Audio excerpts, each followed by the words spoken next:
বিসমিল্লাহির রহমানির রহিম। আসসালামু আলাইকুম ওয়া রাহমাতুল্লাহি ওয়া বারাকাতুহু।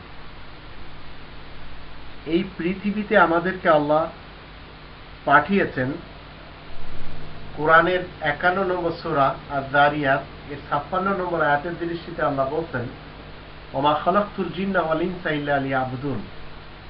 তোমরা এই পৃথিবীতে যারা জিন এবং মানুষ রয়েছে তোমাদেরকে সৃষ্টি করা হয়েছে আমার ইবাদতের জন্য।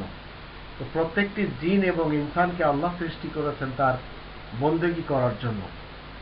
এই জিন ইনসান গ্রামের হোক অথবা শহরের, শিক্ষিত হোক অথবা অশিক্ষিত, গরিব হোক অথবা ধনী, এরা সবাই আল্লাহ তাআলার বন্দেগী করবে, এটাই আল্লাহ তাআলার কামনা। এই পৃথিবীতে আজকে আমরা যারা সুস্বাস্থ্যে নেই, যারা এই পৃথিবীতে হৃদরোগে মরছে, এই হৃদরোগে মৃত্যুবরণকারীদের বিশেষ একটি কারণ যদি আমরা সচরাচর দেখি তাহলে আমরা দেখতে পাই তারা অতিরিক্ত লবণ খায়। হৃদরোগের বিশেষ একটি কারণ হল অতিরিক্ত নুন খাওয়া।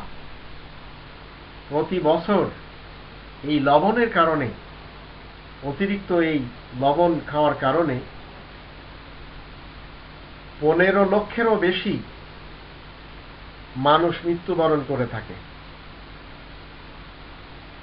আমরা বাংলাদেশি, বাঙালি, বাংলার লোকেরা এত বেশি রোগী, অন্যান্য দেশের তুলনায় আমরা একটু বেশি বাংলাদেশের এবং বাংলার লোকদের রোগী দেখতে পাই। বিশ্বের অন্যান্য দেশের তুলনায় বাংলাদেশ, ভারত, নেপাল, ভুটান, শ্রীলঙ্কা ও পাকিস্তানের মানুষ সবচেয়ে বেশি লবণ খায় অন্যান্য দেশের তুলনায়, যার ফলে এই দেশগুলিতে হৃদরোগের আক্রান্তদের সংখ্যা সবসময় বেশি দেখা যায়। বাংলার মানুষের পান্তা ভাত, মরিচ পোড়া ও পাতে দ্বিগুণ লবণ খাওয়ার যে অভ্যাস এখনো আমরা গ্রামে দেখতে পাই। কিন্তু এই লোকগুলির কাছে জ্ঞান না থাকার কারণে তারা জানে না যে এই অতিরিক্ত লবণ খাওয়া কত দোষণীয় ব্যাপার, কত ভয়ানক ব্যাপার এবং এর পরিণাম কত ভয়ানক।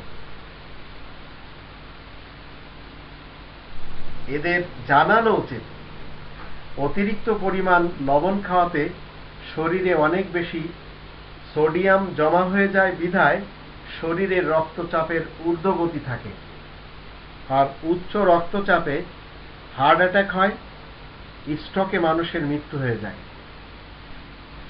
একটি মানুষ প্রতিদিন 2 গ্রামের বেশি নুন খেতে পারবে না যদি সে সুস্থ থাকতে চায়, এটা জেনে রাখতে হবে আমাদের। এর বেশি লবণ খেলে নির্ধারিত সীমা পেরিয়ে যাওয়া হবে, আর নির্ধারিত সীমা যখন পেরিয়ে যাওয়া হবে তখন একটি মানুষ সমস্যায় পড়ে যাবে।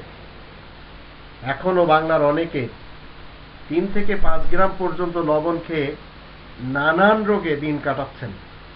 আর অতিরিক্ত লবণের কারণে আমরা আমাদের দেশে এবং পশ্চিমবঙ্গে আমরা দেখতে পাচ্ছি বাঙালিদের মাঝে বিভিন্ন ধরনের রোগ ছড়িয়ে গেছে। তো যত শীঘ্রই হোক আপনারা নিজেরা অতিরিক্তকে কম করেন, অতিরিক্ত লবণ খাওয়াকে কমিয়ে আনেন এবং অন্যদেরকে আপনারা উৎসাহ দেন, তাতে ইনশাআল্লাহ আপনারা সওয়াব পাবেন। আল্লাহ আপনাদের সহায় হন।